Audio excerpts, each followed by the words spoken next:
Bonjour à tous, bienvenue sur la chaîne de Soneva pour cette nouvelle conférence gratuite. Aujourd'hui, nous allons voir comment faire face aux événements de notre vie avec Marquis Bureau et Sandra Friedrich qui sont en direct avec nous. Bonjour. Bonjour. Bonjour. Vous êtes deux animateurs qui avaient chacun un parcours vraiment très différent et en même temps vous vous êtes rejoints en 2015 dans une formation animée par Olivier Clerc qui a eu lieu à Montréal et c'est ainsi qu'on s'est connus. Alors Sandra, tu es coach de vie spécialisée en PNL, tu travailles également avec les animaux. Est-ce que tu peux nous en dire plus sur ton parcours? Oui, bien sûr. Donc, bonjour tout le monde. Ça me fait plaisir d'être ici avec vous. Écoute, le parcours, il a commencé il y a très longtemps, mais particulièrement sur le chemin de la PNL et des animaux, il y a environ une quinzaine d'années, par une formation en zoothérapie. Et ensuite, j'ai eu la chance d'avoir un compagnon canin qui a été littéralement mon coach. Je me suis par conséquent formée à la programmation neurolinguistique, qui est une approche qui est très, je te dirais, très corporelle, très ancrée dans le corps, dans les ressentis, pour pouvoir justement mieux entrer en relation avec l'autre et en l'occurrence l'autre canin. Je travaille aussi avec les chevaux. Et au fur et à mesure de ce parcours de coaching, je me suis même formée en tant qu'enseignante en PNL, enseignante de coach. Et pourtant, on en a une boîte à outils qui est remplie des plus beaux outils qui soient des plus efficaces aussi. Et il m'a manqué un outil que je suis allée chercher, donc comme tu précisais, en 2015. C'est l'outil du pardon. Parce que depuis autant de décennies, la relation à la nature, la relation aux animaux est quelque chose qui me tient vraiment à cœur. Et le pardon à la nature, le pardon aux animaux ou au règne animal était quelque chose et reste, et je pense jusqu'au bout, restera une étape fondamentale pour moi en tant qu'être humain et évidemment dans les formations que j'offre pour les gens, les participants. C'est pour ça que je suis allée chercher l'outil du pardon. Et puis, comme tout bon outil, j'ai commencé à le tester sur moi. Et effectivement, c'est un outil qui récure, qui est très efficace, puis qui a des fois, ça gratte un peu dans le dos. Mais plus fondamentalement, le pardon est un processus qui est important pour être ancré dans notre instant présent, dans le monde dans lequel on est. Ça veut dire sur une terre, un environnement naturel et avec les autres, alors humains, et les autres quadrupèdes, alors les chevaux, les chats et les chiens, entre autres, et les oiseaux. Donc, c'est important pour moi d'offrir le pardon animalier. Et donc, tu me dis hein, si je suis trop longue, mais donc j'offre les cercles de pardon avec les chevaux. Les chevaux des écuries Chamanica, ici au Québec, à Val-David, les chevaux de Christine Tupper. Et c'est important pour moi dans ce chemin du pardon, d'ajouter également, je demande pardon aux animaux. Pour toutes sortes de raisons, nos limites, nos peurs, nos croyances, toutes sortes de raisons. Je trouvais ça très, très important et encore très important de demander pardon aux animaux. Parce que c'est transpersonnel, on va en parler plus en détail par la suite, mais c'est transpersonnel aussi avec les animaux, finalement. Oui, tout à fait.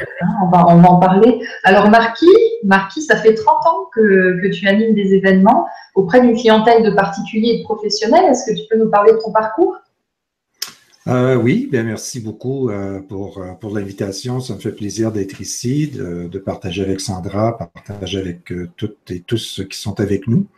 Oui, bien mon parcours, il est naturellement différent de celui de Sandra. C'est souvent la différence qui attire et je crois que c'en est un exemple. Moi, pour le moment, depuis les dernières années, je suis surtout en accompagnement. accompagnement d'équipe, accompagnement de cadres, de gestionnaires dans les entreprises et aussi au niveau gouvernemental, étant donné que j'habite dans la fédérale du pays, donc dans la capitale de Ottawa. Et puis, mon parcours à moi a fait en sorte que j'ai évolué dans le monde de la gestion pour éventuellement en arriver au leadership, leadership qui veut aussi dire le développement de la personne. Et puis, la façon que je suis arrivé au pardon, c'est qu'à force de faire des conférences, des ateliers, des sessions de coaching aussi, je m'apercevais qu'il y avait quand même un élément qui manquait.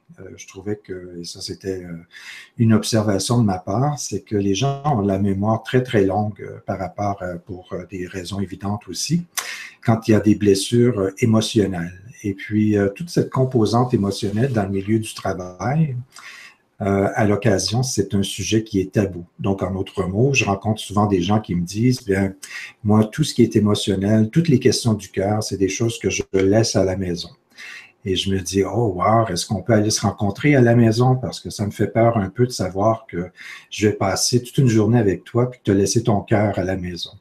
Mais je sais que c'est une façon de s'exprimer aussi dans le sens que, en d'autres mots, quand on est au travail, on ne peut pas être pleinement soi-même. Et étant donné que je pratique une approche humaniste, holistique ou intégrale, pour moi, c'est important de trouver des pratiques, de trouver des moyens, de trouver des outils, comme Sandra disait, qui font en sorte qu'ils vont rendre les composantes émotionnelles beaucoup plus présentes et aussi accessibles au niveau relationnel dans les entreprises, dans les organisations.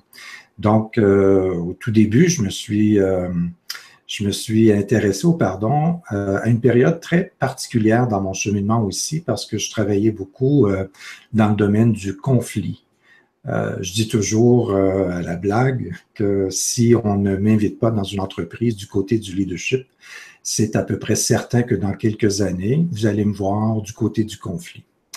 Et puis, en d'autres mots, qu'est-ce que ça veut dire? Qu'est-ce que ça veut dire créer un espace relationnel au sein d'une équipe? Et on sait que depuis plusieurs années, la santé mentale au travail a pris toute une importance. En d'autres mots, c'est que je trouve toujours bizarre qu'on parle de santé quand les gens sont malades.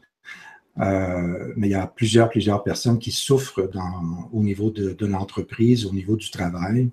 Il y a un taux d'absentéisme assez incroyable, un taux aussi de prise de médicaments. Puis ça, naturellement, c'est très rare qu'on est au courant de qui prend quoi. Puis on n'a pas nécessairement à le savoir, mais on sait que tous les médicaments qui ont à faire avec la tête et le cœur sont les médicaments ici au Canada, en tout cas, qui sont les plus en demande dans toute bonne pharmacie près de chez soi. Donc, en d'autres mots, ça veut dire qu'il se passe des choses assez extraordinaires et que les gens n'ont pas toujours le moyen, la façon de pouvoir l'aborder. Donc, ce qui est fascinant, c'est un peu l'histoire de l'arroseur arrosé. Je me suis intéressé au pardon initialement parce que je voulais certainement trouver une façon d'amener le pardon dans l'entreprise, de l'amener dans les groupes, que ce soit aussi en milieu communautaire ou dans d'autres types organisationnels, éventuellement pour faire en sorte que je me suis aperçu que d'abord et avant tout, c'est moi qui en avais grandement besoin aussi. Donc, j'aurai la chance d'en parler un petit peu plus, mais pour dire que mon orientation à moi, c'est surtout dans le domaine de l'entreprise et des organisations. Alors, tous les deux, en fait, avec des parcours très différents, vous avez reconnu dans le pardon un outil qui permet de faire face aux événements de votre vie. Alors, on va peut-être commencer, je vous propose de commencer par votre expérience personnelle et puis peut-être votre vision du pardon, parce qu'on l'entend tous d'une oreille différente par rapport à ce qu'on nous a inculqué ou ce qu'on a vécu. Alors, qui veut commencer? Donc, je suis, comme je vous disais, je suis arrivée au pardon pour faire des demandes de pardon à la nature, au règne animal, parce que ici au Québec, malheureusement, les animaux payent un très lourd tribut d'essayer de vivre à nos côtés. il y a beaucoup de mise à mort.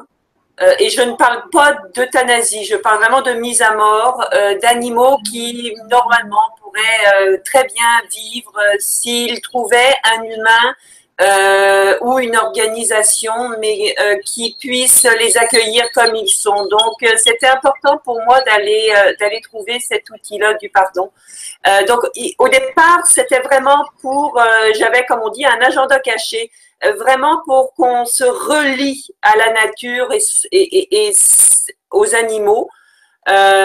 Essentiellement, je parle pas nécessairement du règne minéral ni végétal, mais vraiment du règne animal. C'était vraiment important pour moi de se relier à la nature parce que on est un petit peu déterré. En fait, on ne vit plus, on est pratiquement hors sol. On vit plus dans une terre, on vit sur du goudron ou dans des immeubles de je sais pas combien d'étages et on n'est plus en contact avec l'élément qui fait que depuis aussi longtemps, on a réussi à vivre, à survivre. C'est quand même la nature qui nous charrie le manger et qui nous charrie aussi les animaux qui sont des compagnons. Alors, comme je vous disais, dans ce parcours-là, j'ai eu la chance d'avoir un excellent coach qui était mon chien. Par ailleurs, un être qui m'a fait vivre de toutes les couleurs, qui m'a effectivement fait travailler beaucoup mes zones d'ombre. Cette année, la nature a décidé de rappeler Sapi à ses côtés. Alors, le passage par le deuil est un passage également en étapes. Et dans cette étape-là, le pardon, pour moi, a été et reste encore un moyen de dire à Sapi, je te demande pardon pour toutes mes erreurs, mes manques de jugement, qu'est-ce que vous voulez, pour mes bêtises, pour mes émotions intenses, pour toutes sortes de choses. C'est dans la répétition tout au long de l'année, parce que mon chien a commencé à être malade au tout début de l'année, tout au long de l'année, tous les jours, peut-être toutes les heures, je demandais pardon pour faire en sorte que son départ à lui, et le fait que moi aussi je sois en départ, mais d'une autre manière, elle est un peu plus symbolique ce départ-là, qui fait qu'il y a une paix qui s'installe entre nous. Il y avait déjà la paix, là il y a eu la compassion, il y a eu la gratitude de partager des moments inouïs avec lui. Et c'est cet aspect du pardon qui est important pour moi, c'est vraiment ce que dit souvent Olivier Clerc et ce qu'on dit souvent dans des cercles, c'est la douche, c'est la répétition de demander pardon. C'est tout au long de nos 10 ans d'existence commune, j'ai évidemment pratiqué le pardon avec mes amis, hein, mais aussi et surtout avec Sapi. Parce que c'est dans cette demande-là que j'étais au plus près de ma vulnérabilité et au plus près de l'authenticité de notre relation. C'est pas pour ça que je le faisais, mais en demandant pardon, c'est à ça que j'avais accès. Et parce que l'animal est un être de conscience, est un être qui comprend, il y avait une compréhension dans le regard et le non-verbal de mon chien. Donc, il y avait une autre connexion, une autre communication. Donc, le pardon a pris cette année particulièrement une ampleur, une amplitude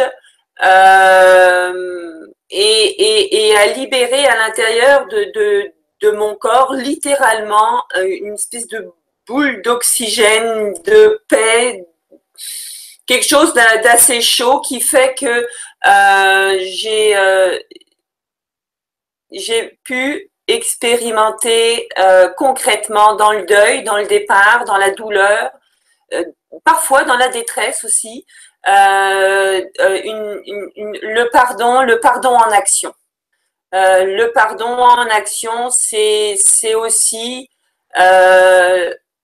accepter ce qui est en train d'arriver.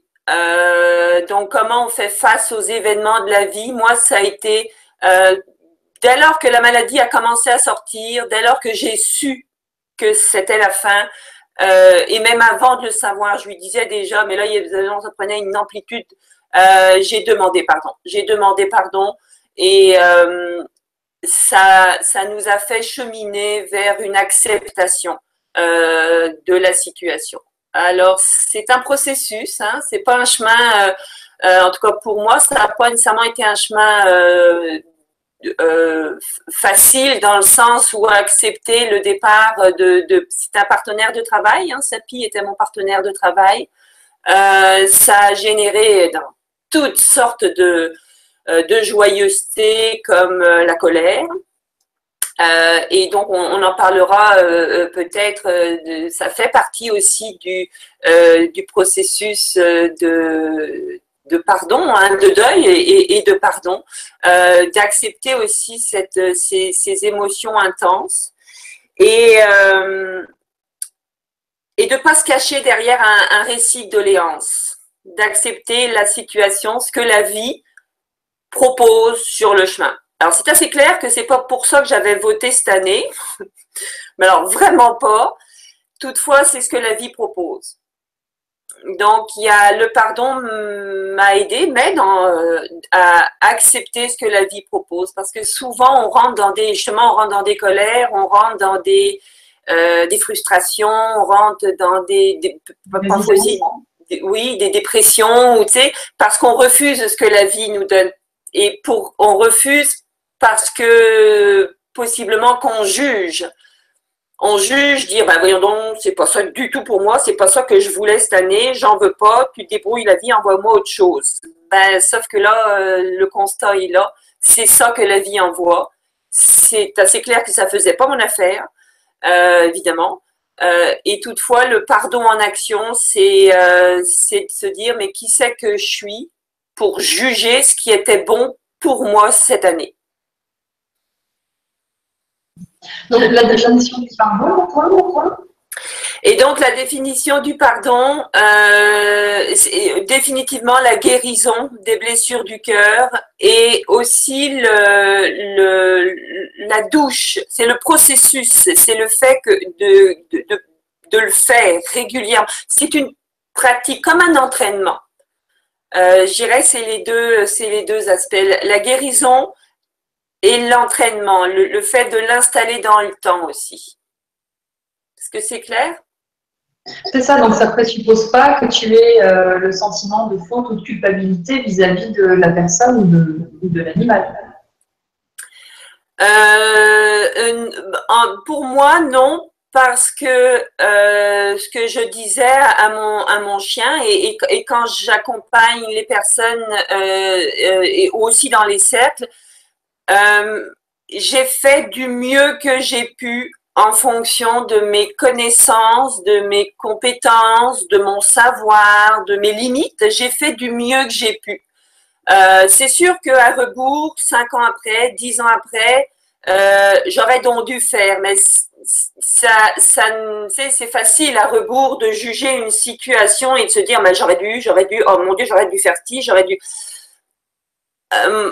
J'ai fait du mieux que j'ai pu.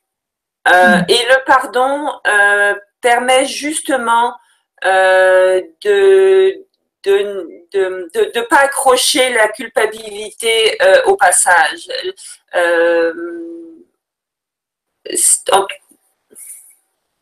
C'est un outil de réharmonisation en fait de soi dans toute situation, si je comprends bien. C'est surtout une porte d'accès à l'acceptation finalement, qui nous permet de nous remettre dans le flux de la vie. Oui. Plutôt que de rentrer dans des questionnements de qui est coupable, de quoi, faute. C'est comme ça en fait que tu le pratiques et que tu l'as vécu. Oui, puis définitivement comme une notion d'hygiène, c'est-à-dire chaque jour remettre le travail sur la table et travailler. Alors bon, c'est un grand mot travailler, mais c'est vraiment le faire comme un entraînement, comme une pratique, comme même si au départ, souvent ce que je dis en cercle, même si peut-être pour vous, je te demande pardon, ça veut peut-être rien dire. À force de le faire, il y a quelque chose qui ouvre à l'intérieur, comme un oignon qui s'épluche, et à un moment donné, ça vient ding, taper exactement là où ça a besoin pour éclore.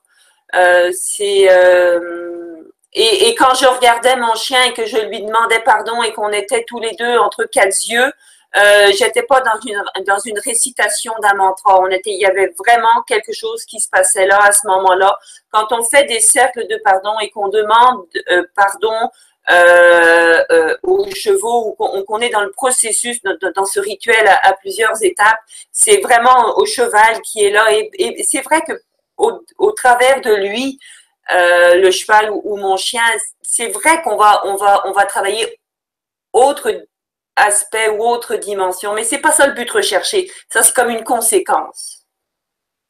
Merci beaucoup, Sandra, pour ton témoignage. Alors, Marquis, comment est-ce que tu as vécu le pardon dans ton expérience personnelle et quelle est ta vision de cet acte de pardonner ou de se pardonner? Oui, mais comme Sandra, naturellement, éventuellement, ça devient une expérience très personnelle, mais je vais commencer par dire que ça faisait quand même quelques années que je travaillais au niveau avec les équipes de travail, et puis je m'apercevais que dans le milieu du travail, comme on peut retrouver au sein d'une famille ou d'un couple, ou d'un groupe d'amis. On vit souvent différents processus qui nous amènent à évoluer. Et puis, il y a des gens qui résistent l'évolution. Il y en a d'autres même qui opposent l'évolution comme telle. Il y en a d'autres qui, pour une raison ou une autre, sont en mesure de l'accepter et de lâcher prise. Et là, c'est deux grands mots importants parce que c'est ce qui m'a amené sur la voie du pardon. Un des concepts avec lesquels je travaille, c'est toute la notion de santé et d'équilibre personnel, mais aussi la santé et l'équilibre dans les organisations.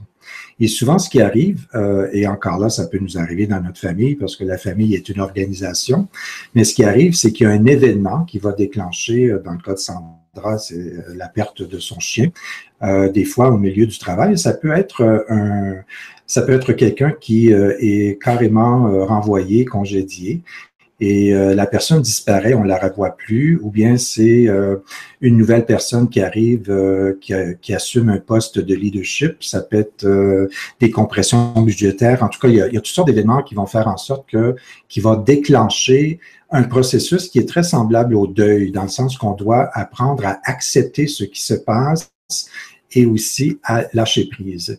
Et puis, j'offre des ateliers, et j'offrais des ateliers même avant d'aller avec la formation avec Olivier Clerc, qui était justement sur le thème du cycle de guérison. Le cycle de guérison qui veut dire, avec les approches ancestrales, qui veut réellement dire un cycle de développement. Donc, qu'est-ce qui fait en sorte que, comme exemple, il va se passer un événement. Avec cet événement-là, je peux ressentir de la colère, du déni, souvenir. On connaît les grandes étapes. La culpabilité fait partie de ça. Et tant aussi longtemps qu'on est au niveau de la colère, du choc, du souvenir, etc., on n'est pas dans un processus de développement. On est dans un processus de résistance, dans un processus, dans une étape d'opposition même. Et qu'est-ce qui fait en sorte, et c'était cette question-là qui pour moi m'intéressait beaucoup, parce que j'enseigne aussi à l'Université Saint-Paul dans le cadre de l'intervention de groupe et leadership, et cette notion il y a un changement qui se produit, qu'est-ce qui fait en sorte que quelqu'un va décider de dire oui? Va décider de dire oui, en d'autres mots, qui chemine vers l'acceptation, et ensuite qui est en mesure de faire tellement confiance à la vie qu'elle est en mesure, la personne, de lâcher prise. Donc, il y a toujours cette notion d'acceptation, de lâcher prise pour que, justement, éventuellement, la nouvelle forme, la nouvelle vie qui doit prendre place puisse se faire suite au lâcher prise. Parce que souvent, ce qui arrive, c'est que les gens demandent pourquoi je lâchais prise. c'est justement ça, c'est ce qui permet à la nouveauté, c'est ce qui permet à la vie de vibrer à son maximum et d'accepter finalement ce qui vient de se produire dans notre propre vie. Puis le questionnement que j'avais, parce que je suis entré dans le pardon avec la tête et ensuite j'ai plongé en pleine dans le cœur, puis vous allez voir que ça a un sens par rapport à tout l'enseignement du pardon tel qu'enseigné dans l'approche Toltec et aussi parce que c'est de cette façon-là que Olivier Clerc a reçu ses enseignements aussi de Don Miguel Ruiz. Donc moi, ce qui me fascinait, et je reviendrai là-dessus, et si j'oublie, tu pourras me poser une question à ce sujet-là. Moi, ce qui me fascinait, c'était qu'est-ce qui fait en sorte qu'il y a des gens qui peuvent arriver et dire oui, j'accepte, et lâcher prise. Et là, je me disais, il y a à quelque part là-dedans, le pardon doit se situer, et là avec la tête naturellement, parce que quand on enseigne à l'université, il faut essayer de trouver une place aux choses. Là, je me disais, est-ce que le pardon, est-ce que ça vient avant l'acceptation? Est-ce que ça vient avant le lâcher-prise? Donc, où se situe le pardon dans un processus de développement? Puis, à force de pratiquer l'approche qu'on utilise présentement, j'ai réalisé que le pardon, c'était une voie, c'était un moyen de justement de se développer, de guérir et de s'amener à dire oui, de s'amener à accepter et aussi de s'amener à lâcher prise.